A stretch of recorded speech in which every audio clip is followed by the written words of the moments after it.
Hi everybody, welcome to week 7 of Twitter marketing, our final week. Can't believe we've made it this far. This week we're going to be talking about case studies. I first just wanted to start off by saying thank you so much for a really great 7 weeks. This has been a lot of fun for me. I hope it has been for you. I hope you've learned a lot about Twitter and Twitter marketing.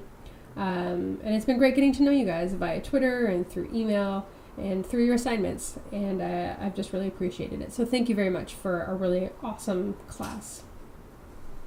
Today, there are 5 different topics that we're going to cover. We're going to talk about engagement and community building on Twitter.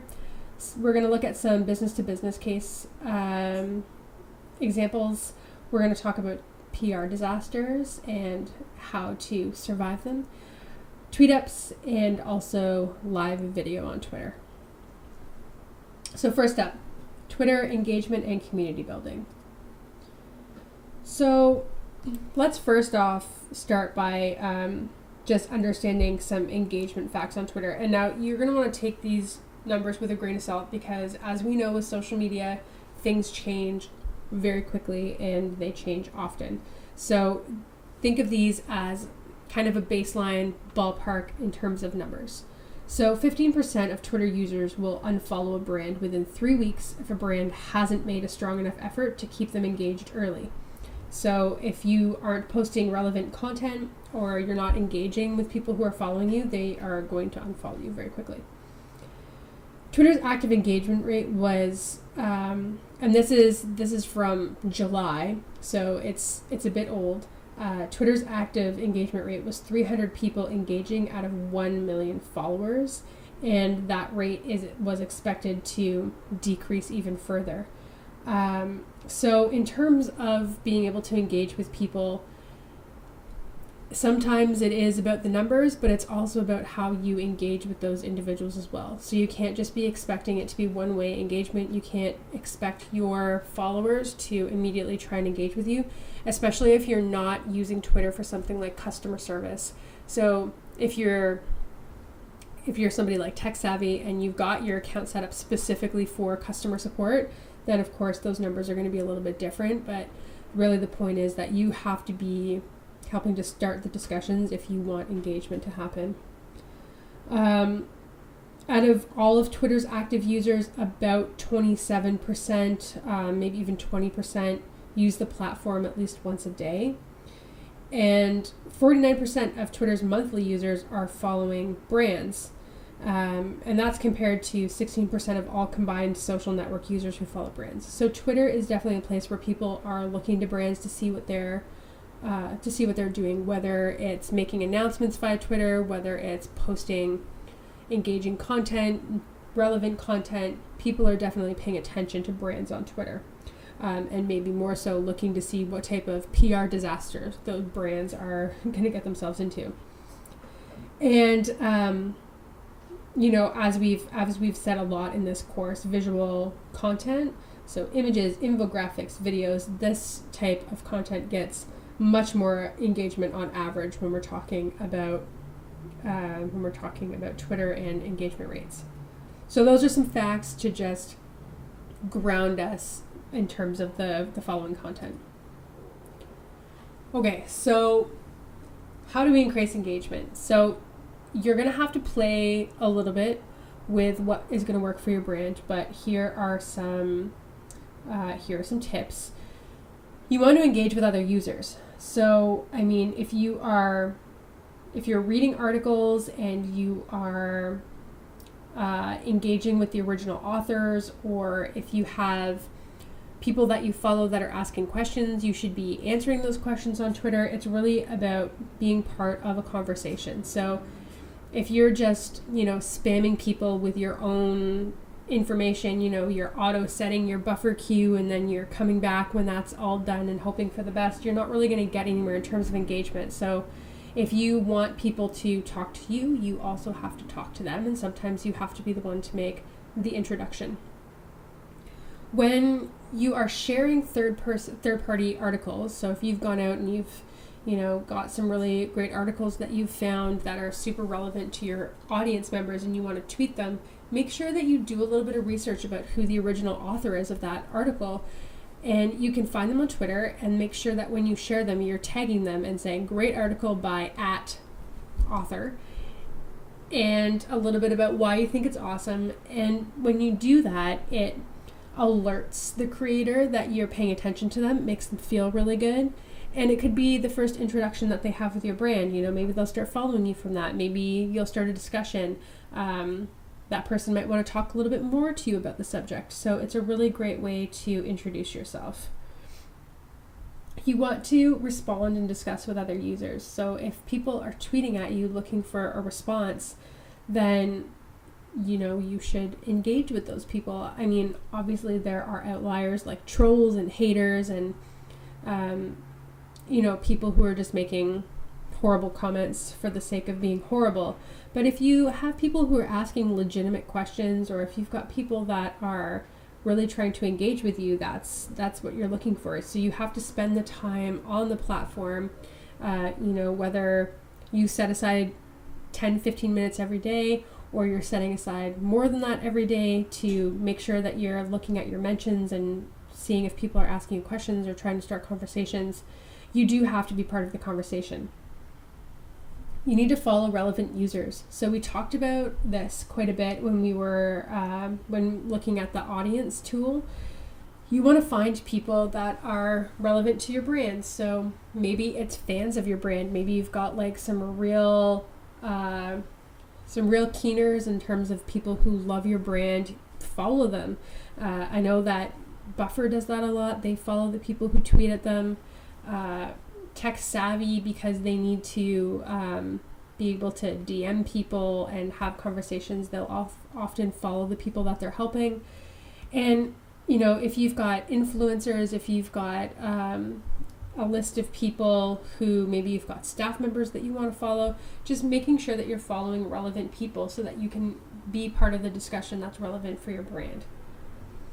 You might want to consider advertisements to get the ball rolling. So if you're brand new to Twitter and you're really trying to start building an audience, the first thing that might be important to you is to gain some followers. So using advertising to try and build up your follower base, to build up that base level audience of people, could be really successful. But again, remember the stats that we just went through. 15% of Twitter users will unfollow a brand within 3 weeks if the brand hasn't made strong enough effort to keep them engaged. So if you put all this effort into an advertising campaign to build your followers, but then you're not posting relevant content to those people that you've just brought on board to your community, then you've not only wasted your money, but you've wasted an opportunity to build that community. Of course, you want to keep sharing valuable content, so give people a reason to keep following you. You want to use relevant hashtags. Don't hashtag jack. So just because something's trending doesn't mean you have to tweet about it. We've seen some really big mistakes by big brands that have just jumped on board without really understanding what the hashtags are all about.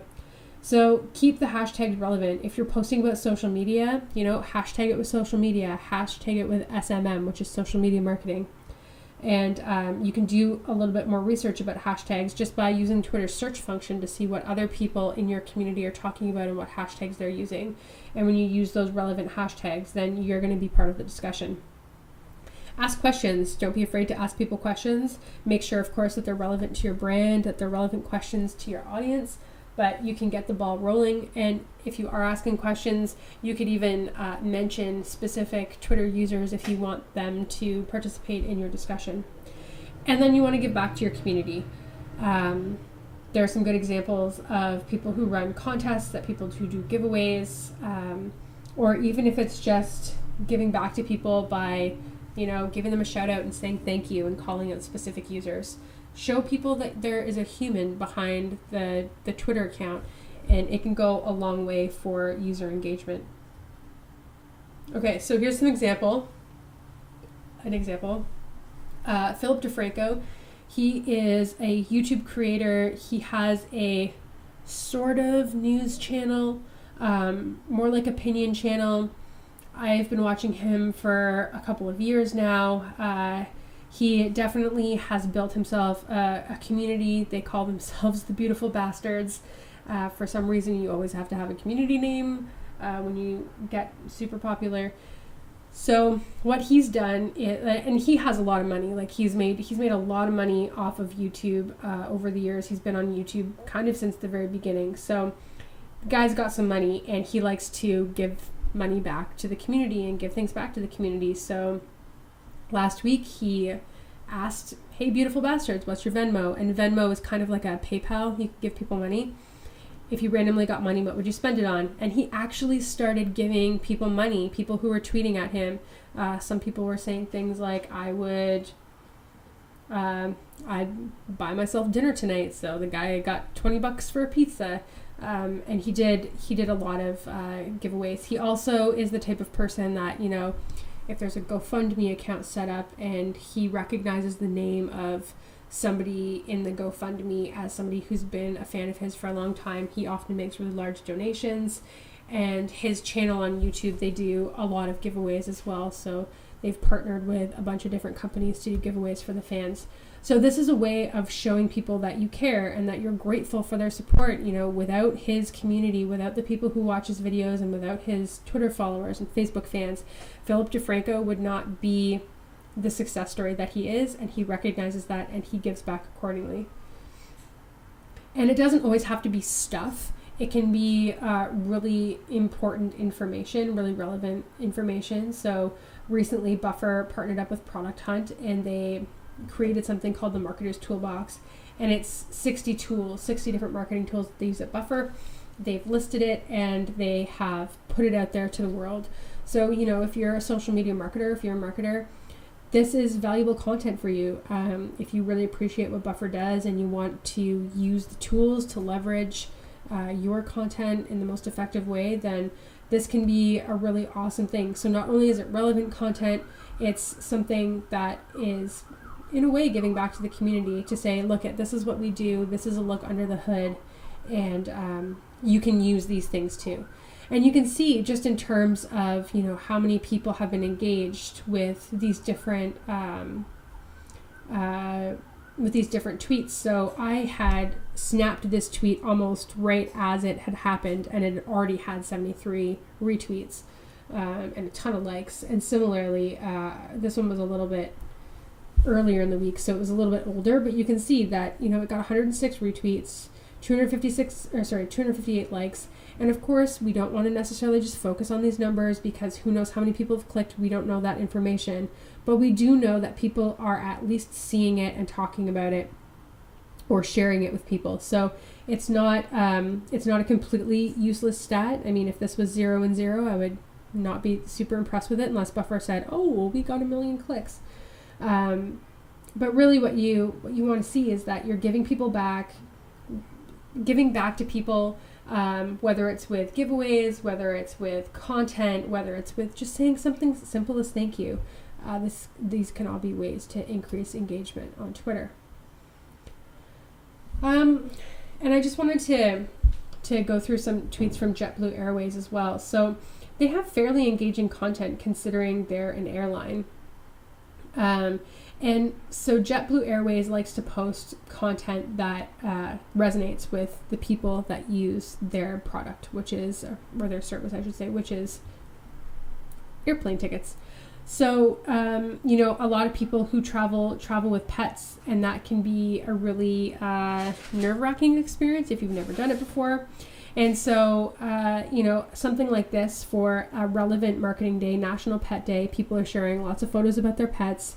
And as a brand, you can leverage these days in a way that doesn't seem condescending or that doesn't seem weird and creepy, like those. There's always something on, you know, the holidays that you probably shouldn't market on, like Remembrance Day, Veterans Day, in the States, Martin Luther King Jr. Day. There are all of these companies that will do really horrible, like 15% off because we love MLK. It's creepy, it's gross, like, don't do stuff like that.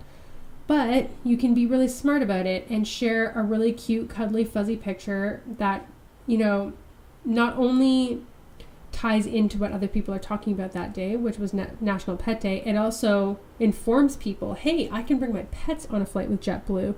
So now that I know this, even if all the other airlines allow you to bring your bring your pet on board. Because I've seen this about JetBlue and it's stuck in my head, I'm probably going to go to JetBlue Airways the next time I try and book a ticket if I have to travel with a pet. And then as well, sometimes it can be really awkward to be posting about your accolades because it kind of sounds a lot of me. But JetBlue did this really, it was a cool thing that they did. So, they won TripAdvisor's Traveler's Choice Awards for the top 10 airline and the best mid-size low-cost airline in North America. And there are some things that they didn't do that made this tweet great. They didn't attach a press release. They didn't attach some weird photo that just restated the information that was here. They just let people know that they won, and then they said thank you. And they did it as a reply to themselves so that it showed up in the stream. So when you went to their stream, you saw these two tweets tied together. And so they said thank you. It was just really, really simple, a simple thanks. And they got a bunch of hearts on both of them. They got some retweets, and they got people replying and commenting. So, there are ways to give back to your community and still promote your brand. And then, of course, there's Tech Savvy, and this is really just about responding to people's comments and concerns. So if you go to @TechSavvyCSR, their handle's right here. If you go to their account and you click on the tweets and mentions section, you can just scroll and scroll and scroll for minutes at least and get just pages of them responding to people. And I wanted to highlight this because it really shows that Tech Savvy is taking their Twitter goals seriously. And so the goal for this account is to provide customer service and support. So, and they're doing that. They reply to people almost immediately. A lot of times they move their conversations into private messages so that private account information isn't all over the internet. But they do a really good job of getting back to people, of responding to people, of keeping a clear head. There are often times where people are super duper angry when they're tweeting at Tech Savvy because nobody's happy when their internet's not working. I mean, myself included. But so they deal with a lot of people giving them heck, but they do a really good job of responding promptly and solving the problem. And so if your company has made the decision that you want to use Twitter for customer support, you need to make sure that you have the staff to be able to do it and that you're doing a really good job of it. So it's not just a part-time, I guess we'll help people if they tweet at us. You need to make the decision that this is what we're going to do. This is how we're going to engage with our customers in this way. We got to do it right.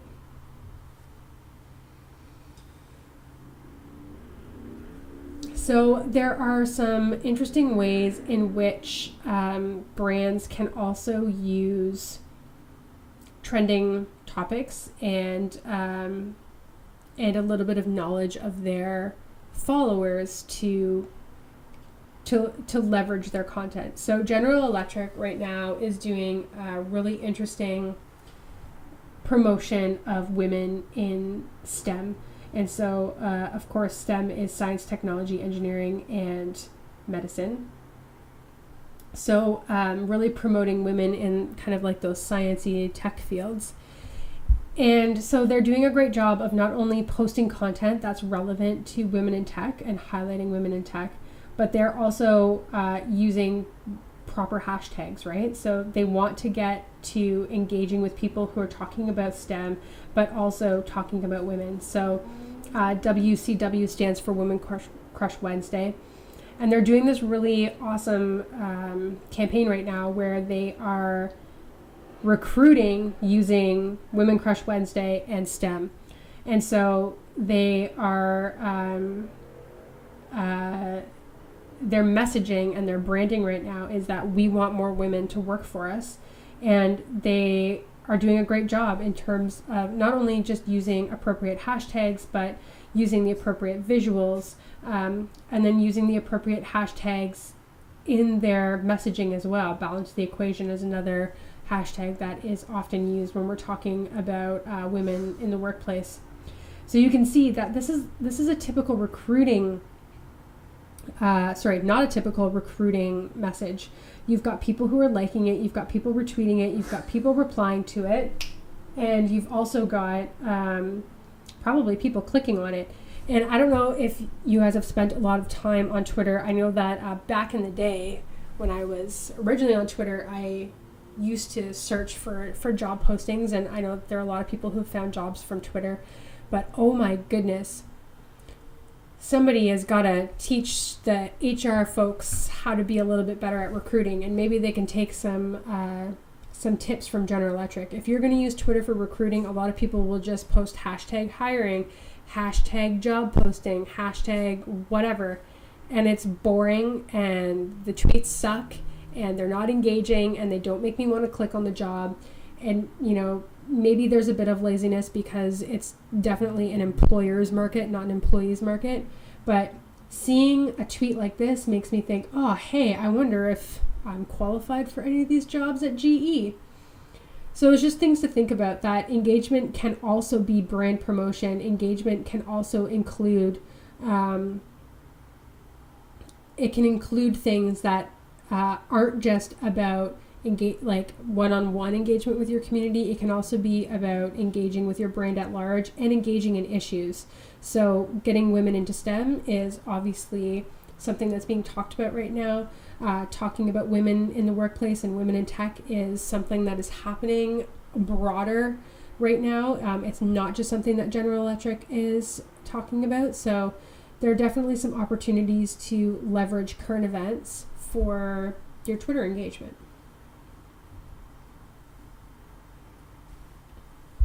And of course, I'm going to go to Buffer, and I'm going to talk about them because it's not a proper course or lecture with Allie without mentions from Buffer. And do believe this is a note for me to actually go to Buffer. And so if you look at the Buffer account, you'll see that not only are they posting, a lot of relevant content like Happy Easter. It's Easter right now, so they're posting relevant content. They're saying Happy Easter, and look at this. They're getting people who are liking it, they're getting people retweeting it, they're getting people responding to it, but they also are posting valuable content. So it's not just about kind of the fluff marketing type stuff. They're also posting relevant content. So 7 tools to build really great infographics. That's awesome. Like who wouldn't want that if you are non-designer? I'm not a designer and I like to build infographics. I totally want these 7 tools. And then they've also got replies. So they are responding as well to customer support issues. So, they are taking the time. Like you can see, there was somebody who was posting. So Paul was on board, clearly doing some customer service support, and he was making sure that he was responding to people and engaging with the people who are asking questions. So, there are lots of ways that you can engage with your community, and I think that when it comes to your brand, you need to be authentic. You need to be willing to engage and willing to put in the time to engage, but you just have to remember that Twitter takes effort. Just like any two-way marketing channel, whether it's Twitter or Facebook or Instagram or whatever else you're doing. If you're trying to pick up the phone and call somebody to market to them or trying to get them to sell your product, you need to put in the effort, put in the time, and try different things and see what works best for you. Okay, so what rocks in terms of engagement? Useful content, so things like original articles and shared articles. Engaging with your customers, so sending thank yous, sending gifts in real life. Buffer does that as well. If you tweet at them, they'll send you stickers. I have lots of stickers floating around. I got a pair of socks from MailChimp one year for Christmas. I'd been using MailChimp quite a bit, and they said the first however many people to like this tweet, or I don't remember what it was, but I ended up getting a free pair of MailChimp socks that, I don't know, they're pretty cool. They had the MailChimp logo on them, and it's just like, it's a nice little thing that people will send to you. You need to remember to not be too big for the little guy. So, if you are only responding to people who have more than 1,000 followers on Twitter, you're doing yourself a disservice. Especially because people use Twitter for different reasons. I definitely am a consumer on Twitter. I don't make a lot of content. I don't necessarily share a ton of content on Twitter. I'm not, for my personal accounts, I'm not up there, trying to get my 5 articles a day or whatever it is. I'm there to find information. I'm there to interact with the people that I'm seeking out. And so just because I don't have a huge Twitter following doesn't mean I don't have a big wallet, for example. I might be able to make a big purchase of your product or your service if only you would engage with me. So you don't want to judge your Twitter users by their profile. You definitely want to make sure that you are paying attention to people and appropriately responding. And if you are doing 24/7 customer support on social media, you need to make sure that you can cover 24/7 social media support. And if not, you need to tell people that is not what they're signing up for. So if you can only do 9 to 5 Eastern Standard Time, make sure that you write in your Twitter bio, we respond to tweets 9 to 5 Eastern Standard Time. The time zone is very important because not everybody's in your time zone. So you just want to set people up for expectations that are manageable for you. And another thing that really rocks is giving people a forum for discussion. So things like the buffer chat or any of those Twitter chats that we talked about, those are great opportunities to give the people that like your brand an opportunity to have an engaging discussion with you, and they know that it's coming. So if I know that I want to engage with Buffer on a specific topic, I know that I can join Buffer Chat and be part of that discussion. So these are all things that really rock when it comes to Twitter engagement. So here's my tip. Think about who you love to engage with on Twitter. Think about different brands, think about different individuals, and think about why you really like to engage with those people. So go and look at their account and identify some trends. Are they always posting really great articles? So for me, obviously I'm going to use Buffer as an example. I love to engage with Buffer on Twitter. They have really great articles. They're always incredibly responsive, and I like their sense of humor. So when I go and look at their Twitter account, I can see that all of the articles that they post have really great photos, they've got compelling visuals, and they've got very clear calls to action. So I know that when I click on an article that's been shared by Buffer, that I'm going to get really awesome content. And I also know that if I tweet at Buffer, I'm going to get a response pretty quickly, within the day, if not sooner than that, if not within minutes. So these are some trends that I like, and if I want to emulate that, then I know that I need to have really awesome content, and I know that with my content I need to have a really awesome visual, and in addition to that, I need to be really responsive on my Twitter account. So when people are tweeting at me, I need to respond as soon as possible, if that's what my brand goals are. So try different tactics and watch your metrics. Do questions work really well? Or polls, for example? What about giveaways? Does that work really well for you? Does that get people engaging? And do they stay engaging with you after the giveaway is over? And what happens when you start mentioning original content authors? Do your likes go up? Do your shares go up? Your retweets go up? Do your replies go up? So try these different things, see what works best for you, and when you find something that works, just keep doing that. And this was something that stuck with me. It's a tweet from Forrester from quite a long time ago. Well, quite a long time ago in internet terms. But it stuck with me, and I think it's something that you can keep in mind. Customers that feel surprised spend $150 more with the brand, and they spend $300 more with the e-version of that brand. People who are grateful are 2 times as likely to seek out your brand, and when you feel appreciated, you're 2 times as likely to prefer the brand. So, keep those things in mind. You really are trying to appeal to people's psyche. Marketing isn't just about writing the best clicky title. It isn't about getting the most clicks. It is about getting sales. And oftentimes that means playing the role of psychologist sometimes and making people feel good and understanding what will make people feel good, feel surprised, feel grateful, feel appreciated. So always keep those types of things in your mind when you are approaching marketing, especially when you are using tools like social media where engagement is really, really important. All right, let's talk B2B on Twitter. a lot of people ask me, a lot of clients have asked me, is Twitter worth it for B2B? And the thing that I like to always say is that people make business decisions. It's not a robot yet making business decisions. Think about your business goals. Think about who you need to reach. And those people are very likely on Twitter. I've worked for many companies before, and I know that there are, big companies that are trying to market to me as a company. Even when I worked at the agency level, working for a little boutique agency, I know that as a business, there were a lot of other businesses trying to market to us. And, we found out about a lot of really great services through things like Twitter and Facebook and Instagram.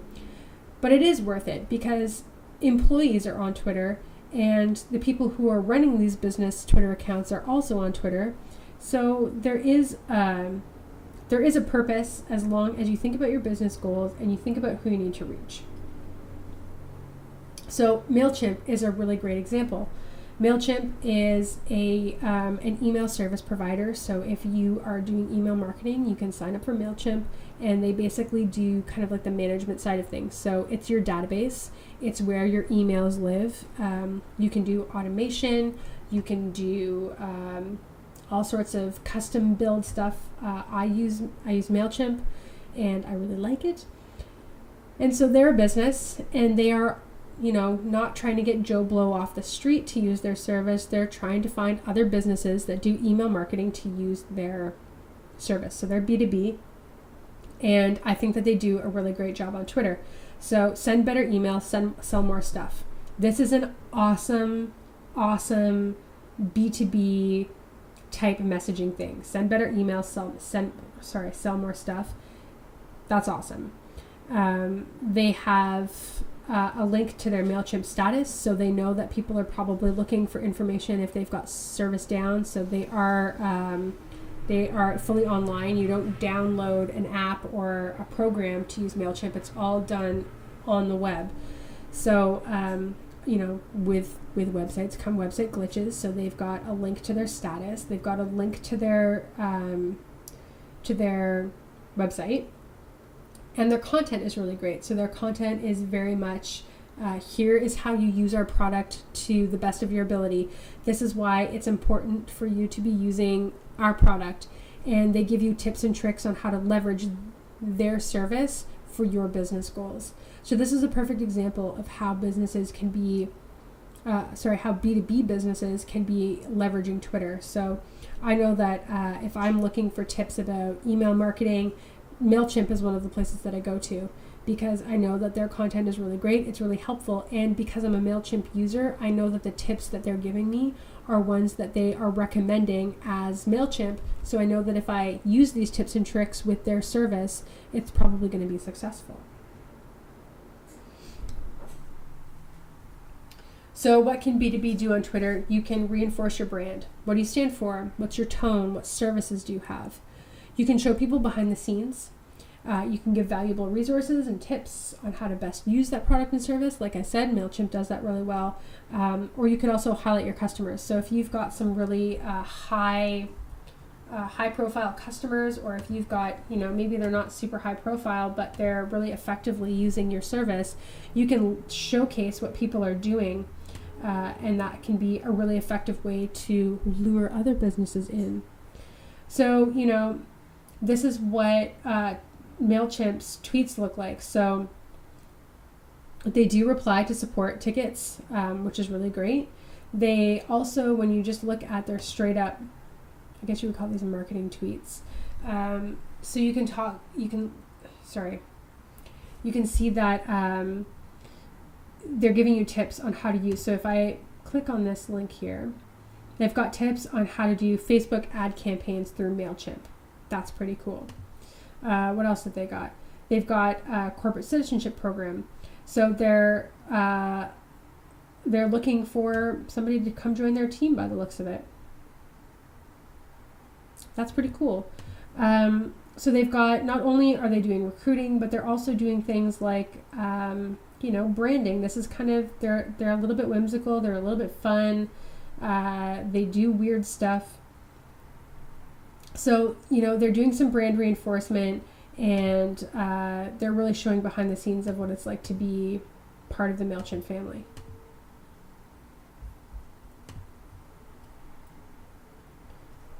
Okay. So here's another example. Salesforce is a database type program where you can manage all of your customer interactions. And I think that they do a pretty good job as well on Twitter. So obviously they've got their brand logo, they've got a really cool visual background. I think that they could probably have a better call to action. I mean, MailChimp really nails it.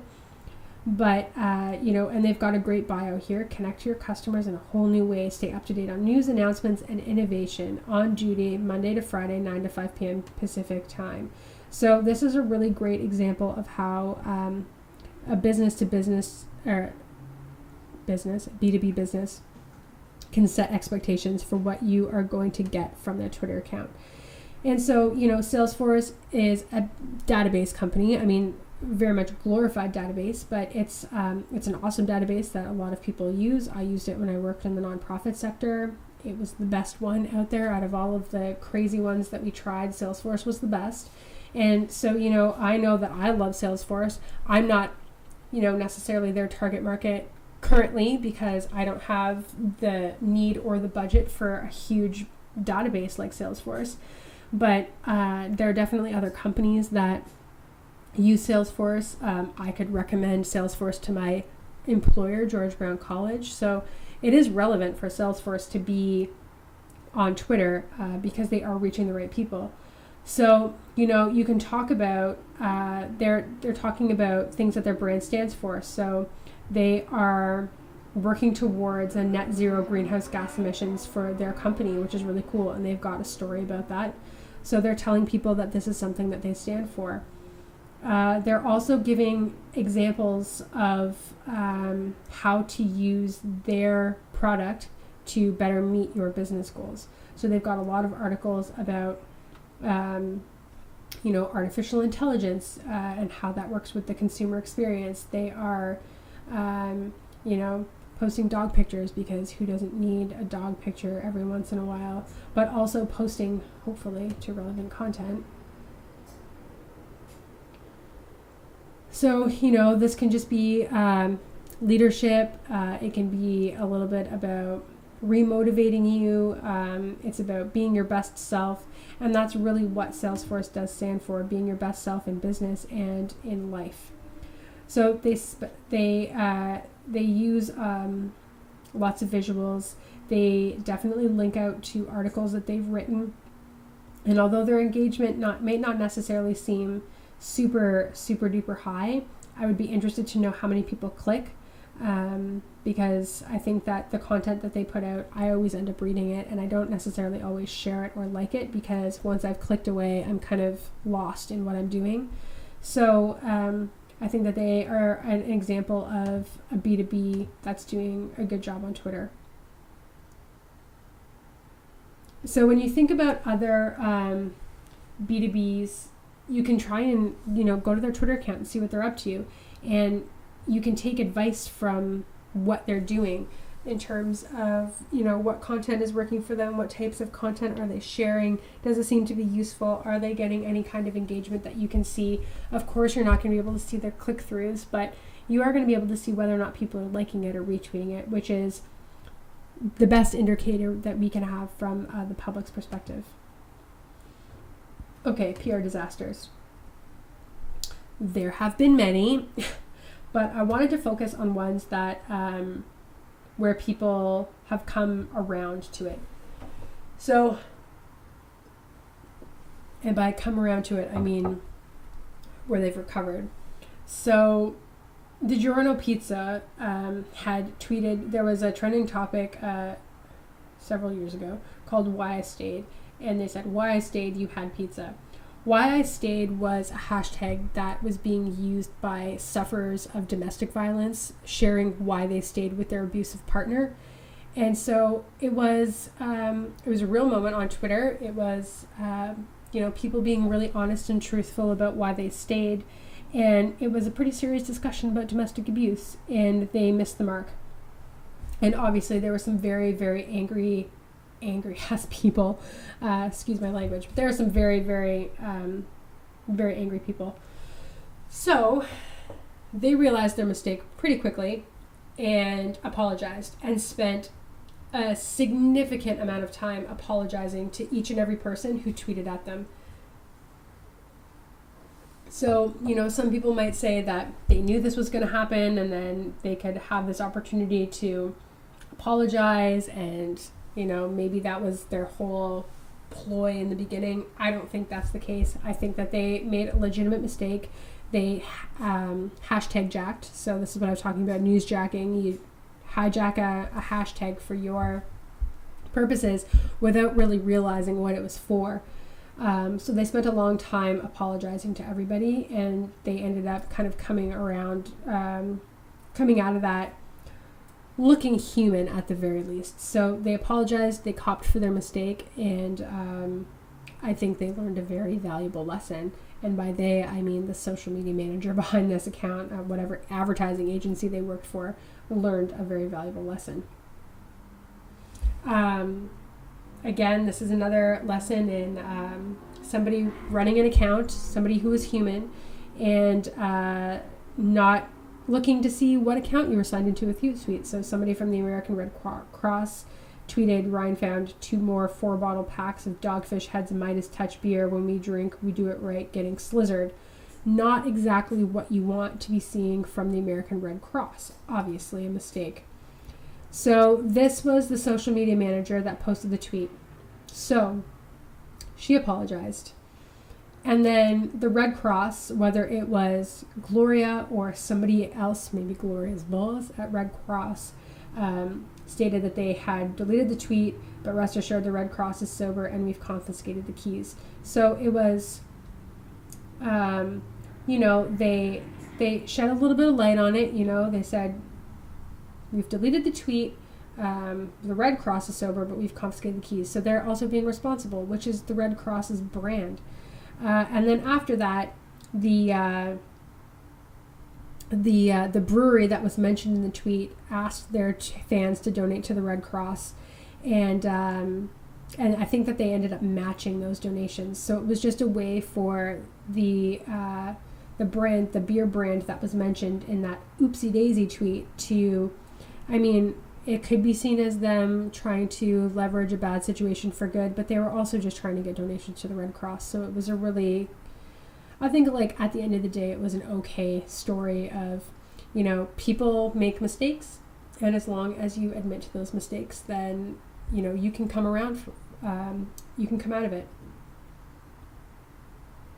So, some tips during a PR disaster. If you have made a mistake, apologize like a human, because you are human.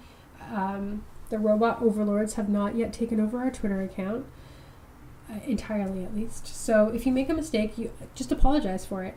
And if it was something that was incredibly offensive, you can consider deleting the tweet, because a lot of times leaving, maybe it's false information, maybe it was something that was incredibly offensive, even if it was unintentional.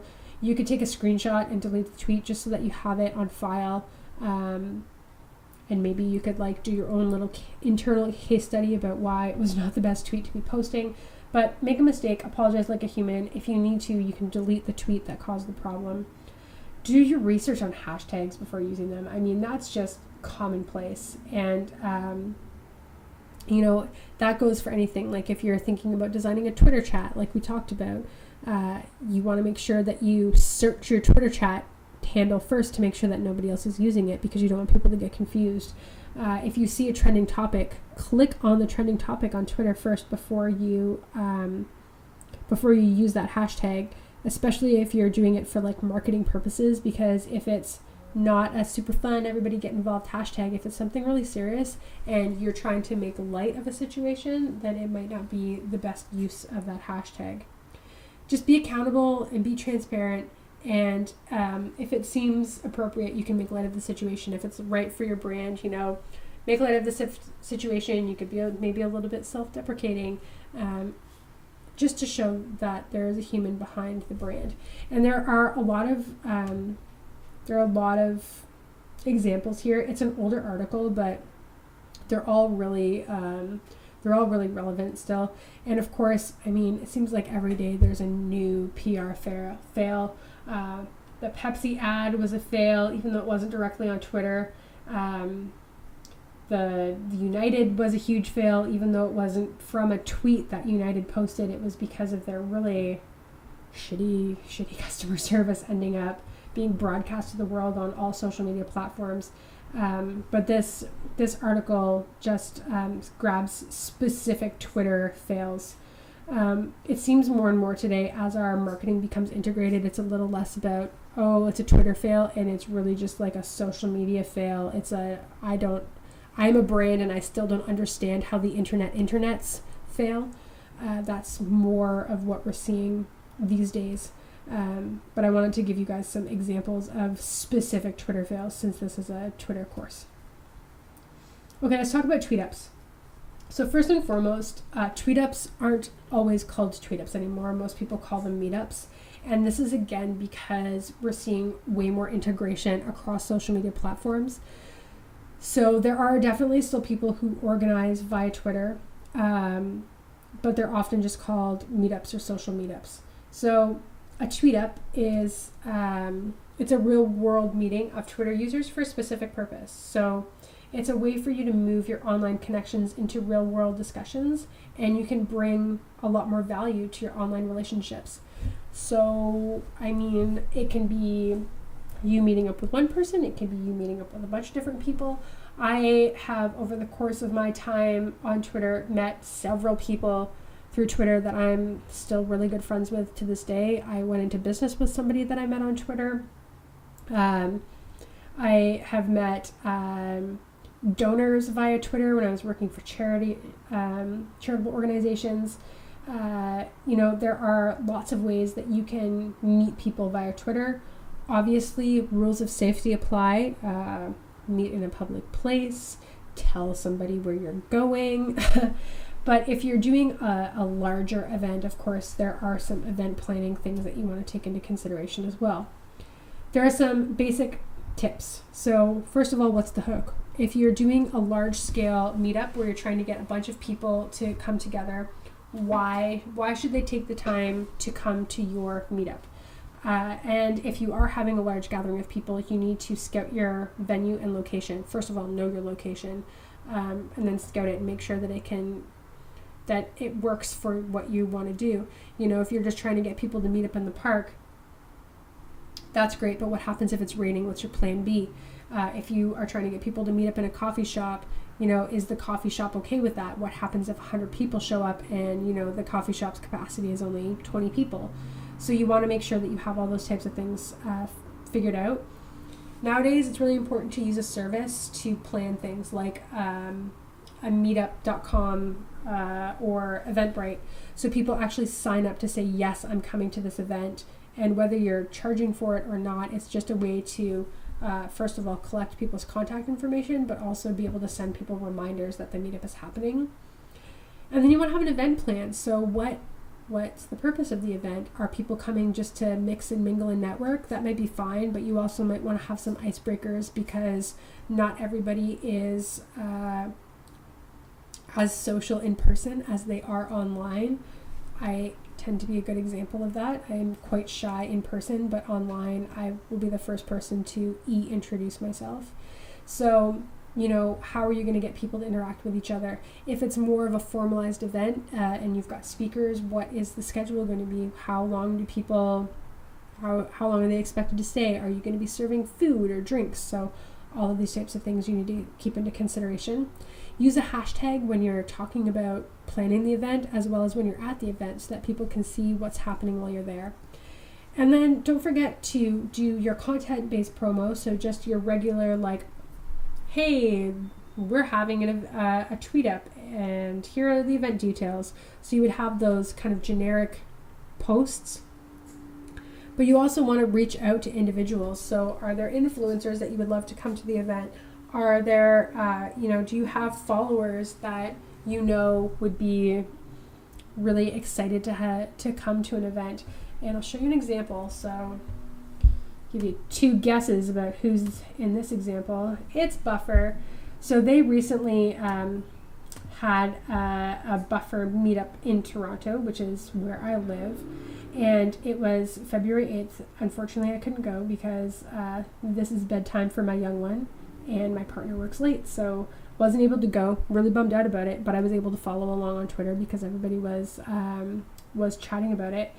But here's what they did to promote. So this is an Eventbrite page. You can set up an Eventbrite for any of your events. You don't have to be charging. So this was a free event. And basically all you have to do is you share the link with your followers in your content promo, and people can just click to say that they're coming, they input their information, and then you're able to not only download that list of emails and contact information of people that have said they're going to go, but you can send them reminders through Eventbrite. So this is a way for you to get more information on the web about what's going on without having to use up those valuable Twitter characters. So you've got a description. You can let people know who's going to be there, why they should come, what time, and just what to expect. So this was a really good example of Buffer using social media to harangue people as well. So they reached out to me in a private message because they knew that I lived in Toronto, because it says so on my Twitter bio, and probably because I'm in a bunch of different databases for them. So they reached out and said, hey, we're finally coming to Toronto. You should totally come check it out. It'd be great to meet you. And unfortunately, I wasn't able to make it, but they had a lot of people turn out, and I heard it was really fun, and I was able to follow along because people were chatting and using the event hashtag. So just because I wasn't able to make it there doesn't mean I wasn't part of the discussion. So really, when it comes to organizing these types of events, there are these tips are really the things that you want to follow. You want to know, what's the purpose of your event? Where is it going to be? How long are people going to be expected to be there? And really, like, who is going to come, and how do you guarantee these people are going to come? So it's just like any event. It can be really scary, especially, if it's the first time that you've done something. Maybe, you're staking a lot of money on it if you're doing like a bigger, rent a venue type thing. I remember every year when we did our charitable gala, we would always joke that it's you feel like you're hosting yourself a surprise birthday party and you're not sure if anybody's going to show up. So it can sometimes feel that way.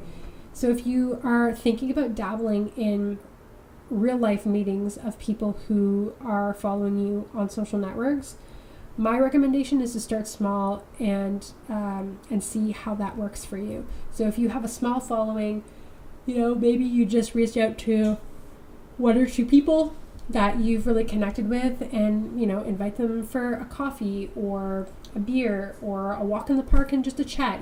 So it doesn't have to be anything over the top. It can be as simple as getting a group of 5 people together to talk about a common interest. So there are definitely ways to leverage tweet-ups or just meetups. All right, finally, I wanted to talk about going live. And going live on Twitter is, it can be tricky. And I tried to do a demo for this class, and I tried it several times throughout the week. And whether I was on my super fast Wi-Fi here at home or whether I was on just my cell network, I didn't have enough connectivity to do a live video stream. So that was really frustrating for me because I sat down a couple of different times to try and do this demo, and it wouldn't work. So unfortunately, I don't have a demo of me going live to show you, but this is one of the downfalls of any type of technology, whether you're talking about Facebook or going live on Facebook or Instagram or Snapchat or Twitter. You have to make sure that your technology is able to handle it. So for those of you who are in my Facebook marketing class, you'll recognize this slide. So when we talk about live video, it's different from the standard video. So standard video is pre-recorded and uploaded. So it can be evergreen, you've got more controls, you can edit it, and it can be higher quality. So this is the type of video that you do beforehand, upload it, send it out.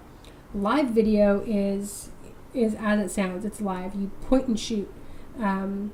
So it can be used for breaking news, immediate updates, real time. It's interactive. There's less control because you have basically no editing. So as I mentioned, it can be useful for a lot of different things if you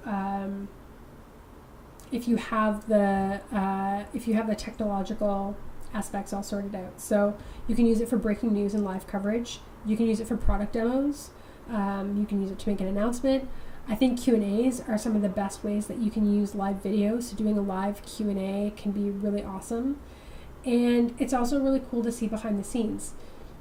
So Twitter has also just announced a live video API for broadcasters. So you can bypass Periscope. So when you go live on Twitter, you do it through your app on your phone. You can't do it yet on your desktop. But basically what happens is when you click your little button on your app to do a new tweet, across the bottom there is photo, video, and live. And if you click on the live button, it will start to try and initiate your video stream.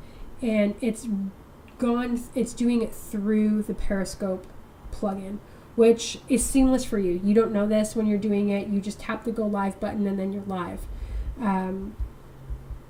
But in terms of what they're doing right now, Twitter is obviously trying to get more people to do video and more people to do high quality video. And so this API release means that broadcasters can put something out on Twitter that is a higher production value, better quality. So again, the downfalls of using Twitter Live is connectivity. It's hard to find videos that are live. And I question whether or not Twitter users are as conditioned for live video that Facebook users are now. So Facebook has done a really good job of launching and sustaining their live video product.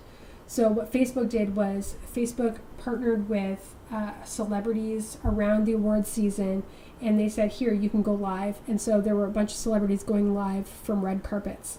And that worked really well because people love celebrities on red carpets, I guess.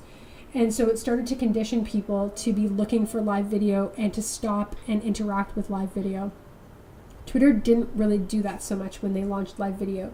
They did partner with some interesting people, and they continue to partner with some interesting people like the NFL, like Dick Clark Productions. But I still question whether or not people are conditioned to watch live video on Twitter, especially because a lot of people who are using Twitter are doing it on the go. Whereas with Facebook, you might be at home watching TV and you've got your Facebook up. Maybe you do have your Twitter up, but I know that most people are tweeting when they're kind of on the go because that's the nature of Twitter. And video uses up a lot of data. So there are these differences in how we use our social networks. And I'll just show you what I mean in terms of that Twitter search terms, live video is not the easiest. So if we go to, let's say, soccer, because I recently looked for that. So soccer, to find the live video or videos that were live, you go to broadcasts. And then you can see things that were live. So this is ended, but people, you can still see it because it still lives on your Twitter feed. I know that there were some people covering the different events that are happening in Cleveland right now live, which I'm not going to click on because of the graphic nature of what those might end up being. But go Habs go. If you're a Canadiens fan, you might be able to find some people who are streaming live. So that just looks like. So this is a good example of somebody hijacking the trending topics for their whatever irrelevant thing that's happening. So, and I will say right off the bat, I apologize for anything crude that comes up, but these are live, so I don't know what we're going to get. Hopefully we're not going to get anything. Okay, a pub, that's a little bit safer, I suppose. So you can see that people are streaming live. Like, do I think that this is important for people to watch? No. I don't think that this is a very good use of the live streaming service. And this is the problem, is that I don't think anybody's really nailing it in terms of using live video. I think that live is best used for breaking content. So if something amazing is happening, if outside there's like a crazy rainstorm about to happen and I see this insane lightning and maybe there's a tornado, I could go live on Twitter and that's relevant in that moment, but then it becomes, not as relevant anymore. And only the people who are online when I'm online who are seeing it are really going to get the most out of that live video. So do I think live video is worth it for business? Yes. If you have breaking news or live coverage, if you want to do a live demo of your product, and this is the product demo can be cool because you can do the live demo to show people that it works, to show that you haven't like edited the video or done any CGI, that you can show that this is the product how it is, but then that lives on your account and you have that video that you can reshare again. An announcement can be cool if it's a breaking news type of announcement. Again, if you're going to do a Q&A, I think that's like, these are all ways that it can be useful to you and your brand. But like I said, I don't know that people on Twitter are perfectly conditioned for live video like they are on Facebook. Really, who's doing it well? Twitter. I think Twitter's doing it well based on their partnerships. They've partnered with the NFL to stream live. I think it's Thursday Night Football games, so they stream those live on Twitter. They've partnered with Dick Clark Productions to stream way more red carpet events. So they do the red carpet runway ready whatever. So if it's the Oscars, they won't show the actual Oscars, but they'll show the red carpet. So things like Entertainment Tonight or E News channel or whatever that normally covers these red carpets, you get like tons and tons of commercials. With Twitter, they do some ad rolls on them, so you do have commercial breaks, but they're not as many as on cable TV. So they have these new ways of giving people content. The PGA Tour has been streaming live, and BuzzFeed has done some live videos as well. But BuzzFeed, you can take it or leave it. They're not exactly the live video that they've been doing hasn't been exactly like riveting, life-altering types of videos. So just to wrap this up, if you will, in terms of the video content, I would say live video can be interesting to try. It's as simple to do as having a smartphone with a decent camera and you point and you shoot. I would say know what you want to talk about before you go live. Unless, of course, you're covering some breaking news thing that's happening, if it's a protest or a weather event or, whatever else. If you're going live to say something, make sure you know what you want to say before you say it. And just keep trying things. If video is something that you really want to leverage for your brand, if it's something that you're already doing on, say, Facebook, or if you've already got YouTube videos and you just want to, test it out on Twitter, then I say go for it. But I would also say that, if you don't feel like live video is the right thing for you, then don't feel like you have to jump into it, especially not right now, because it's not something that I think Twitter is specifically set up for in terms of how you find that content and in terms of how people are consuming that content. So that's all I have to say about that. That's it. That's all we have. Thank you very much for those of you who've made it all the way to the end of this lecture. I really appreciate you listening. And I really hope that you guys have enjoyed this Twitter marketing class. I will continue to follow all of you on Twitter. I'm looking forward to your tweets. You can feel free to continue following me, or you can unfollow me. I won't be offended. But I really appreciated everything, all the feedback, all of the discussions. You guys are really great, and I hope that you guys have a great time with any of the other classes that you may be taking through George Brown. And if you're finishing up, congratulations, and let's keep in touch on Twitter for those of you who want to. Have a great evening, morning, afternoon, midnight, whatever time it is that you're watching this. Hope you have a good one. Thanks, everybody. Bye.